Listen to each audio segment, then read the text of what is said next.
presented as one continuous paragraph as you requested. The sun had barely risen over the broken desert horizon when the rancher, Cole Haldon, saddled his horse and whispered a quiet amen into the cold morning air, his daily ritual before facing whatever waited beyond the hills. Cole wasn't a man of many words, but the land had taught him to speak to God the way a drowning man speaks to air, desperate, honest, and full of hope he rarely admitted he needed. That day, however, felt different. The wind was restless, almost moaning across the valley, carrying the distant smell of wildfire. Cole tightened his grip on the reins, spurring his horse faster as he rode toward the far edge of his ranch, where the cliffs dropped into a maze of canyons. A young woman named Maren, the daughter of his late best friend, was out there checking traps alone, a routine task she'd done 100 times. But now, with danger creeping across the desert like a shadow with teeth, Cole had promised her father he'd watch over her, protect her, guide her. But as he hurried across the wasteland, he realized fear had begun gnawing at him, whispering that he was already too late. Smoke swirled in the distance, rising fast. "Please, faster," he begged his horse, leaning forward. Muscles tensed as hooves thundered against the cracked earth. He remembered the vow he'd made years ago, the one that haunted him every time he failed someone. Never again. He had lost people before. He wouldn't lose Maren, not her. Not today. But fate doesn't ask permission before it strikes. As Cole reached the canyon mouth, a deafening crack split the air. A flaming tree had collapsed, blocking the narrow passage Maren would have used to escape. "Harder!" he urged his horse, pushing past exhaustion as he veered toward a steeper, far more dangerous trail, one carved by water. Centuries ago and now barely wide enough for a desperate rider. Sweat burned his eyes, the heat rising like a furnace from the canyon floor. When Cole finally spotted her, Maren was trapped on a rocky ledge as wildfire raced toward her, shrinking her world into a prison of flame and smoke. She saw him and cried out, coughing violently, but still standing tall in defiance of the danger. That was Maren, stubborn, brave, and fearless to a fault. Cole dismounted instantly, not caring that the ground scorched his boots. Rocks tumbled beneath his feet as he climbed toward her, grabbing her arm just as the ledge beneath her cracked.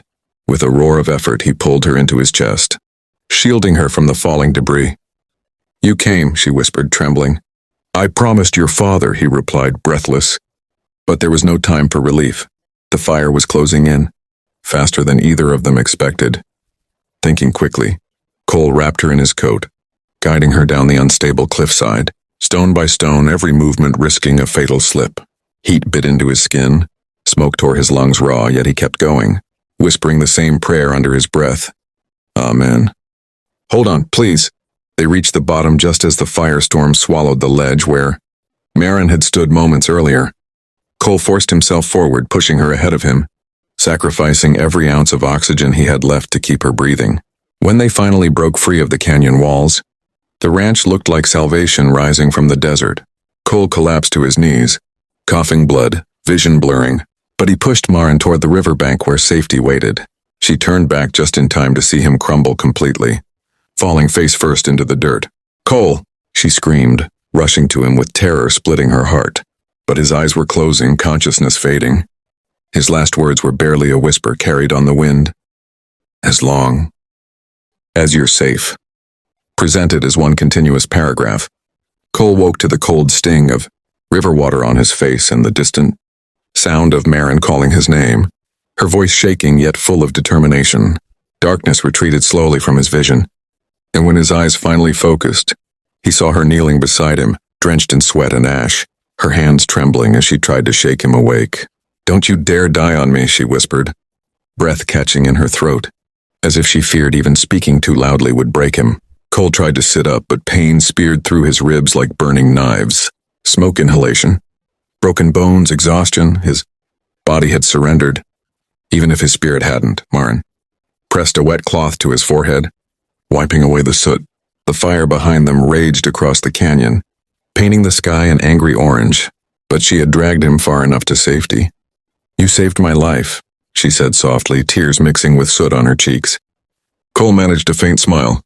"Promised your father," he rasped, though every breath felt like swallowing fire. But Maren shook her head fiercely. "No, you saved me because that's who you are." She helped him sit, upright against a fallen log while the horse grazed nearby, uneasily flicking its ears as the fire cracked in the distance. Cole stared at the wall of flames, remembering his deepest fear, one he had never spoken aloud. Years ago he had failed someone he loved during a wildfire, someone he couldn't reach in time, someone he still heard, screaming in the back of his mind, whenever flames rose in the distance. Saving Maren wasn't just about a promise, it was about redemption, proof that he wasn't defined by the ghosts that hunted him.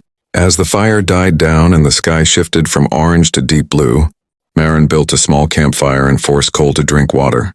He hated feeling weak, hated being the one who needed saving. But Maren refused to let him pretend he wasn't human. Even the strongest rancher can collapse, she said gently. What matters is that you stood up when it counted. As the night settled, stars scattered across the sky like shattered glass. Cole found himself speaking aloud truths he had buried for years. How he feared fire. How he feared failing again. How guilt had been his shadow for far too long. Maren listened in silence, then placed a steady hand on his shoulder. Fear doesn't make you weak, she told him. It makes you human.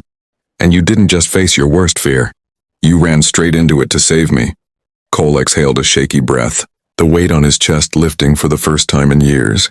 The fire had nearly killed him, but somehow, facing it had given him back a part of his soul he believed was lost forever.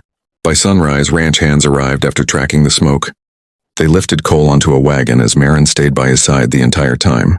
News of what happened spread quickly across the region, how a rancher had risked everything to save a life, how he had collapsed from sheer determination, how he fought fear with courage stronger than flame. Weeks later, Cole finally recovered, though the scars remained. Not the kind on skin, the kind etched into memory.